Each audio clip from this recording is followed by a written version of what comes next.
محرم الحرام۔ بسم اللہ الرحمن الرحیم۔ محرم الحرام اسلامی تقویم کا پہلا مہینہ ہے جو نہایت تعظیم و احترام کے ساتھ منایا جاتا ہے۔ یہ مہینہ اسلامی تاریخ میں ایک اہم مقام رکھتا ہے اور کئی اہم واقعات اس مہینے سے منسلک ہیں۔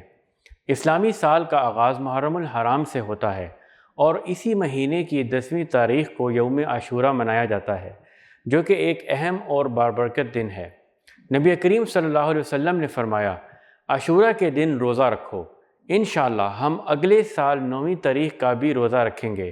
پھر فرمایا، اس سے پہلے یا اس کے بعد بھی ایک دن کا روزہ رکھو تاکہ تم یہود کی مخالفت کرو۔ محرم الحرام کی اہمیت کا اندازہ اس بات سے لگایا جا سکتا ہے کہ اس مہینے میں کئی اہم واقعات پیش آئے ہیں۔ سب سے اہم واقعہ کربلا کی جنگ ہے، جہاں حضرت امام حسین علیہ السلام اور ان کے ساتھیوں نے اپنی جانوں کا نذرانہ پیش کیا۔ اس واقعہ نے ہمیں حق و صداقت، صبر و استقامت اور عدل و انصاف کی تعلیم دی۔ محرم الحرام میں دیگر اہم واقعات میں حضرت ہارون علیہ السلام کا انتقال، حضرت ادریس علیہ السلام کا آسمان پر اٹھایا جانا اور حضرت سلیمان علیہ السلام کی وفات شامل ہیں۔ اسی مہینے میں حضرت آدم علیہ السلام کی توبہ قبول ہوئی اور حضرت یوسف علیہ السلام کو کنویں سے نکالا گیا۔ حضرت ایوب علیہ السلام کو ان کی بیماری سے شفا ملی۔ حضرت داؤد علیہ السلام کی توبہ قبول ہوئی اور حضرت یحییٰ علیہ السلام کی ولادت بھی اسی مہینے میں ہوئی۔ یوم عاشورہ، جو کہ محرم الحرام کی 10ویں تاریخ ہے، اسلامی تاریخ میں بہت اہمیت رکھتی ہے۔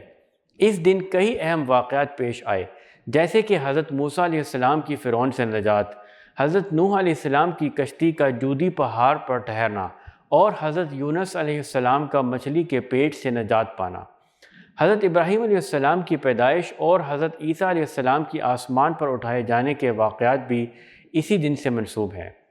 نبی کریم صلی اللہ علیہ وسلم نے فرمایا کہ یوم عاشورہ کا روزہ پچھلے سال کے گناہوں کا کفارہ ہے۔